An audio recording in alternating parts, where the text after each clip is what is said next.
സ്ക്രീനിൽ കാണുന്ന ഈ 13-ാമത്തെയും 14-ാമത്തെയും പാരഗ്രാഫ് പ്രത്യേകം ശ്രദ്ധിക്കുക. ഈ 13-ാമത്തെയും 14-ാമത്തെയും പാരഗ്രാഫിലാണ് ദിലീപിനെ കുറ്റമുക്തനാക്കിക്കൊണ്ടുള്ള ഉത്തരവുള്ളത്. ഇതിന്റെ കൂടുതൽ വിശദാംശങ്ങൾ ഉള്ളിലെ പേജുകളിൽ ഉണ്ടാവും. എന്തുകൊണ്ടാണ് പറയൂ ശ്യാം.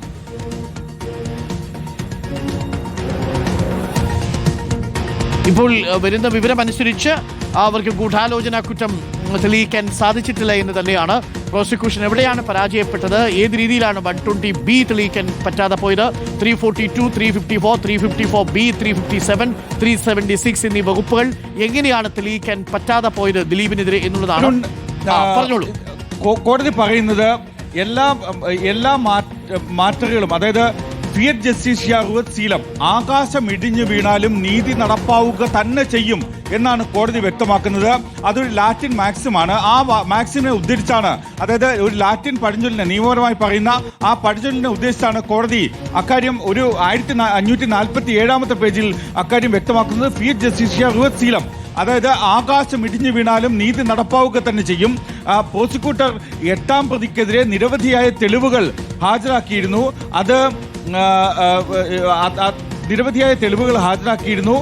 ഈ വിചാരണ കോടതിയിൽ തന്നെ ഹാജരാക്കിയിരുന്നു. പക്ഷേ അത്തരം തെളിവുകളൊന്നും ആ വാദങ്ങളൊന്നും അംഗീകരിക്കാൻ കഴിയില്ല എന്നാണ് 1547 പേജിൽ പറയുന്നത്. ഓക്കെ, നോക്കട്ടെ. വളരെ പ്രധാനപ്പെട്ട ഒരു വിവരം കൂടി നമുക്ക് പ്രേക്ഷകരെ അറിയിക്കാനുണ്ട്. ഇപ്പോൾ ഏറ്റവും ഒടുവിൽ പുറത്തു വരുന്ന പ്രേക്ഷകറിയാം 1709 പേജുകളുണ്ട്. 1709 പേജുകളുള്ള വിധിന്യായത്തിൽ ഏറ്റവും ശ്രദ്ധേയമായ ഭാഗങ്ങളാണ് ഇപ്പോൾ പ്രേക്ഷകർ കാണുന്നത്. 1547 പേജിൽ പറയുന്നത് ആകാശം ഇടിഞ്ഞു വീണാലും നീതി നടപ്പാവുക തന്നെ ചെയ്യും. അതിൽ 2 പേരുടെ, പ്രോസിക്യൂഷന്റെയും ഒപ്പം ഈ പ്രതിയുടെ 8-ാം പ്രതിയുടെ അഭിഭാഷകന്റെയും പരസ്പരമുള്ള ആരോപണ പ്രത്യാരോപണങ്ങളാണ്. ഇതിൽ പറയുന്നത് 8-ാം പ്രതി പലതവണയായി മനഃപൂർവ്വമായി ഈ ജഡ്ജിയെ സ്വാധീനിക്കാൻ വേണ്ടി ശ്രമം നടത്തിയെന്ന ഗൗരവതരമായ ആരോപണം പ്രോസിക്യൂഷൻ മുന്നോട്ട് വയ്ക്കുന്നുണ്ട്.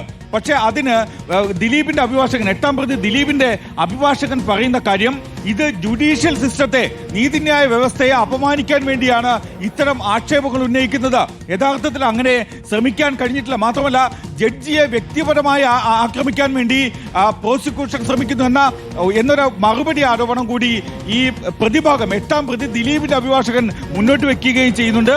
ഇത്തരം കാര്യങ്ങൾ കോടതി പരിഗണിക്കുന്നില്ല എന്നാണ് കോടതി വ്യക്തമാക്കുന്നത്. അതായത് ഇത്തരം ആക്ഷേപങ്ങളൊന്നും കോടതി പരിഗണിക്കുന്നില്ല.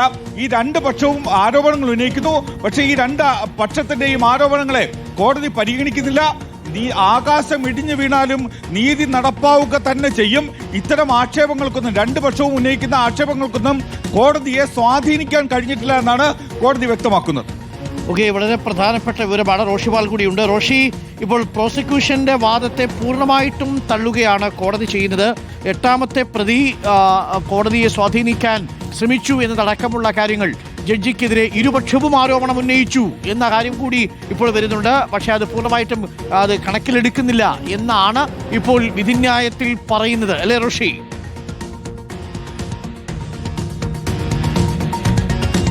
ഹരികുമാർ, തീർച്ചയായും അങ്ങനെയുള്ള കാര്യങ്ങളാണ്. കാരണം അത് ആദ്യഘട്ടം മുതൽ തന്നെ കോടതിയുമായി ബന്ധപ്പെട്ട അത്തരത്തിൽ ആക്ഷേപങ്ങൾ ഉയർന്നതാണ്.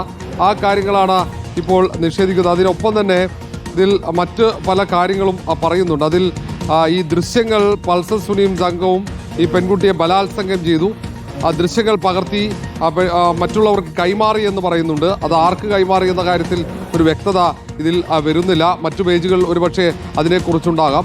അങ്ങനെയെങ്കിൽ അത് ആർക്കാണ് ദൃശ്യങ്ങൾ കൈമാറിയത് എന്നതിനെക്കുറിച്ചുള്ള വ്യക്തത, അങ്ങനെ കുറേ കാര്യങ്ങൾ. കാരണം നമുക്ക് പൂർണ്ണമായും പേജ് വന്നിട്ടില്ല. എന്നാൽ പോലും ഇതിൽ ഇപ്പോൾ ഇനി ഇതുമായി ബന്ധപ്പെട്ട പ്രോസിക്യൂഷൻ ഇത് പരിശോധിച്ച് ഇതിൻ്റെ എതിർവാദങ്ങൾ ഉടൻ തന്നെ തയ്യാറാക്കും. പ്രോസിക്യൂഷന് ഇതിൻ്റെ പകർപ്പ് ലഭിച്ചിട്ടുണ്ട്. പ്രോസിക്യൂട്ടർ തിരുവനന്തപുരത്തേക്ക് തിരിച്ചിട്ടുണ്ട്. ഏതായാലും ഇതിൽ ഏറ്റവും പ്രധാനമാവുക ദിലീപിനെ വെറുതെ വിട്ടതുമായി ബന്ധപ്പെട്ടുള്ള കാര്യങ്ങളാണ്. പ്രോസിക്യൂഷൻ കോടതിക്കകത്ത് ഉയർത്തിയ വാദങ്ങൾ, പ്രോസിക്യൂഷൻ കോടതിക്കകത്ത് സമർപ്പിച്ച ഓരോ പ്രധാനപ്പെട്ട കാര്യങ്ങൾ, അത് തെളിവുകൾ, ആ തെളിവുകളൊന്നും ഒരു ഘട്ടത്തിൽ പോലും അംഗീകരിക്കപ്പെട്ടില്ല. പ്രത്യേകിച്ച് ദിലീപിനെതിരെയുള്ളത്, മറ്റ് പ്രതികൾ 15-ാം പ്രതി ശരത്ത് ഉൾപ്പെടെയുള്ളവർക്കെതിരെയുള്ള വാദങ്ങൾ ഒന്നും അംഗീകരിക്കപ്പെട്ടില്ല എന്നാണ് നമുക്ക് ബോധ്യമാകുന്നത്. 1547 പേജിലെ 955 പാരഗ്രാഫിൽ പറയുന്നുണ്ട്, The learned special public prosecutor submitted that accused number 8 made attempts to influence the judges. എന്ന് പറയുന്നുണ്ട്. Special prosecutor Ajakumar accused number 8 അതായത് ദിലീപ് കോടതിയെ ജഡ്ജിയെ പലതവണ സ്വാധീനിക്കാൻ ശ്രമിച്ചതായിട്ട് പല ഘട്ടങ്ങളിലായിട്ട് പറഞ്ഞിട്ടുണ്ട്. ഈ പ്രത്യേകിച്ചും trial കോർട്ടിലെ ജഡ്ജിയെ. The learned counsel for accused 8, on the other hand, vehemently argued that the prosecution as well as the investigating team made all endeavors to malign the judicial system, especially the trial judge personally. They also raised allegations against the learned special public prosecutor and also the investigating officers that they are biased.